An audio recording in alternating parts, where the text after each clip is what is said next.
প্রিয় চতুর্থ শ্রেণীর শিক্ষার্থীরা, আশা করছি তোমরা অনেক অনেক ভালো আছো।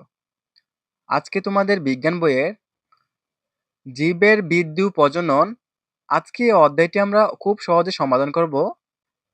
তো আশা করছি আজকে ভিডিওটি যদি তোমরা না টেনে সম্পূর্ণ দেখো, তোমাদের প্রথম অধ্যায় থেকে যেই শূন্যস্থান, সঠিক উত্তর এবং যেই প্রশ্নগুলো করা হয়েছে এগুলো উত্তর দিতে তোমাদের অসুবিধা হবে না। তো তোমরা ভিডিওটি না টেনে সম্পূর্ণ দেখবে এবং তোমরা যদি ফারহান একাডেমি ইউটিউব চ্যানেলের নতুন দর্শক হয়ে থাকো তাহলে অবশ্যই চ্যানেলটি সাবস্ক্রাইব করে দিবে। আমরা তোমাদের জন্য প্রত্যেকটি বিষয়ের অধ্যায় ভিত্তিক ভিডিও নিয়ে আসব। সো আমাদের ১ নং দেখতে পাচ্ছ বলা হয়েছে শূন্যস্থান পূরণ করি। এখানে 4টি শূন্যস্থান দেওয়া আছে, চলো এগুলো সমাধান করে ফেলি। আমাদের প্রথম শূন্যস্থানটি হলো জীব মাত্র ড্যাশ গ্রহণ করে, এটা হবে খাদ্য। আমরা জানি জীব খাদ্য ছাড়া বাঁচতে পারে না, তাহলে উত্তর হবে জীব মাত্রই খাদ্য গ্রহণ করে। ২ নম্বর শূন্যস্থানটি হচ্ছে খাদ্য তৈরির জন্য উদ্ভিদ ড্যাশ পানি ও বায়ু প্রয়োজন, এটা হবে আলো। আলো ছাড়া উদ্ভিদ খাদ্য তৈরি করতে পারে না। সো তোমরা এখানে যে লাল লেখাগুলো দেখতে পাচ্ছ এগুলো হচ্ছে তোমাদের শূন্যস্থানের উত্তর। এবং গয় দেখতে পাচ্ছ ফুলের উজ্জ্বল ও রঙিন অংশ হলো ড্যাশ, এটা হবে পাপড়ি। এবং সর্বশেষ যে শূন্যস্থান এটা হচ্ছে বীজ থেকে নতুন ড্যাশ হয়, এটা হবে চারা গাছ হয়। বীজ থেকে নতুন চারা গাছ হয়। আশা করছি তোমরা শূন্যস্থানটি বুঝতে পেরেছ। তারপরে তোমরা ২ নং দেখতে পাচ্ছ দেওয়া আছে সঠিক উত্তরের টিক চিহ্ন দেই।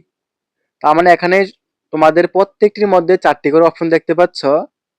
তার মানে এটি থেকে যেটা সঠিক হবে ওইটার মধ্যে তোমরা টিক চিহ্ন দিতে বলা হয়েছে। তো জাস্ট টিক চিহ্ন দিয়ে দিবে। চলো আমরা দেখে নিই কোনটার উত্তর কোনটা। প্রথমে বলা হয়েছে খাদ্য তৈরি করার সময় উদ্ভিদ কি ত্যাগ করে? খাদ্য তৈরি করার সময় উদ্ভিদ কি ত্যাগ করে? এটা হবে অক্সিজেন। ২ নম্বর প্রশ্নটি হলো জীবের শক্তি কোথা থেকে আসে? সো এখানে বায়ু, মাটি, পানি, খাদ্য। সো আমরা জানি খাদ্য থেকে আসে, এটা উত্তর হবে খাদ্য। এবং ৩ নং দেখতে পাচ্ছ ফুলের কোন অংশ কুঁড়ি অবস্থায় অন্যান্য অংশকে রক্ষা করে? এটা হবে বৃতি। শিক্ষার্থীরা আশা করছি তোমরা এখানে যেই সঠিক উত্তরগুলো আছে এগুলো বুঝতে পেরেছ। তারপরে ৩ নং তোমাদের বলা হয়েছে শুদ্ধ বাক্য তালবাসু এবং অশুদ্ধ বাক্য স্বরেও লিখি। তো এখানে তোমাদের 3টি প্রশ্ন করা হয়েছে, যেটাতে শুদ্ধ হবে সেটাতে তালবাসু এবং যেটাতে অশুদ্ধ হবে সেটাতে স্বরেও লিখতে। চলো আমরা একে একে সমাধান করে ফেলি। প্রথম হচ্ছে উদ্ভিদ নিজের খাদ্য নিজে তৈরি করে, তার মানে আমরা জানি এটা সঠিক হয়েছে। তার মানে এটাতে লিখবো দন্ত তালবা সৌকাস্যু। ২ নম্বর হচ্ছে গাছের পাতায় পরাগরেণু উৎপন্ন হয়, তার মানে এটাও সঠিক, এটা হবে সৌকাস্যু। এবং ৩ নম্বর প্রশ্নটি হচ্ছে শ্বাস গ্রহণের সময় উদ্ভিদ অক্সিজেন গ্রহণ করে, এটা হচ্ছে অশুদ্ধ, তার মানে এটা হবে স্বরেয়। এবং ৪ নং দেখতে পাচ্ছ তোমাদের 2টি সংক্ষিপ্ত প্রশ্ন দেওয়া আছে এবং ৫ নং দেখতে পাচ্ছ 2টি বর্ণনামূলক প্রশ্ন দেওয়া আছে। চলো এগুলো সহজে সমাধান করে ফেলি। তোমাদের জন্য ভিডিও বানাতে অনেক কষ্ট হয়, তোমরা সুন্দর একটি কমেন্ট করে দিবে যেন পরবর্তী ভিডিও বানানোর জন্য আমাদের অনুপ্রেরণা যোগায়। চলো আমরা সংক্ষিপ্ত প্রশ্ন এবং বর্ণনামূলক প্রশ্ন সমাধান করে ফেলি। আমাদের প্রথম প্রশ্নটি হলো উদ্ভিদের কোন অংশে বীজ থাকে? এটা হবে উদ্ভিদের ফলে বীজ থাকে, আমরা জানি উদ্ভিদের ফলে হচ্ছে বীজ থাকে। এবং ২ নম্বর প্রশ্নটি হলো বীজ থেকে চারা গাছ জন্মাতে কি কি প্রয়োজন হয়? সেটা উত্তর হবে বীজ থেকে চারা গাছ জন্মাতে পানি, বাতাস, আলো, তাপ প্রয়োজন হয়। সো বীজ থেকে চারা গাছ জন্মাতে এগুলো প্রয়োজন হয়। আশা করছি তোমরা বুঝতে পেরেছ। শিক্ষার্থীরা আমরা চলে আসলাম বর্ণনামূলক প্রশ্ন সমাধানে। আমাদের প্রথম বর্ণনামূলক প্রশ্নে বলা হয়েছে ফুলের বিভিন্ন অংশের কাজ চিত্রসহ বর্ণনা করো। দুঃখিত তোমাদের জন্য চিত্র আঁকতে পারলাম না, চলো আমরা বর্ণনা করে দিই। একটি ফুলের প্রধানত 4টি অংশ থাকে, বীতি, দলমণ্ডল, পুংকেশর ও স্ত্রীকেশর। সো বীতি হচ্ছে একটি সাধারণত সবুজ রঙের হয় এবং ফুলের সবচেয়ে বাইরের অংশ বীথি। কুঁড়ি অবস্থায় ফুলকে রোদ, বৃষ্টি ও পোকামাকড় হাত থেকে রক্ষা করে। তারপর হচ্ছে দলমণ্ডল।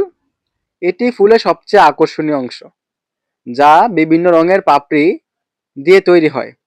এর প্রধান কাজ হলো পরাগরেণুর বহনকারী পতঙ্গ ও পাখিদের আকর্ষণ করে, পরাগ মিলনে সাহায্য করা।